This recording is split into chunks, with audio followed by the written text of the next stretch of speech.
मार्गशीर्ष महिन्याचे उपवासही केले, मार्गशीर्ष महिन्याचं उद्यापनही केलं. पण थोडासा माझा मताचा प्रवास आहे, मला कुणाच्या भावना दुखवायच्या नाहीत.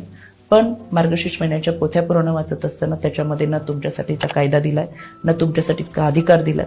नवऱ्याने मारहाण केल्यानंतर कुठे तक्रार करायची हे ते कुठेही दिलं नाही.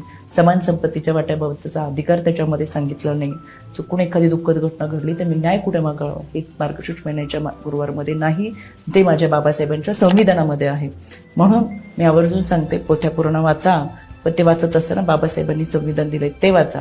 कारण की 250 वर्षापूर्वी सावित्रीबाईंनी स्वतःच्या अंगा खांद्यावर शेणामातीचे गोळे एवढ्यासाठीच झेलले होते की पुढे जाऊन माझ्या जिजाऊ सावित्रीच्या लेकी बाबासाहेबांचं संविधान वाचून आत्मनिर्भर बनतील. पण आत्मनिर्भर होताना त्यांनी कायदा वाचला पाहिजे. दुर्दैवानं आम्ही 16 सोमवार, 15 गुरुवार, 14 रविवारमध्ये अडकलोय. आम्हाला जायचंय कुठे, आम्ही चाललोय कुठे, थोडी दिशा आता ठरवावी लागेल.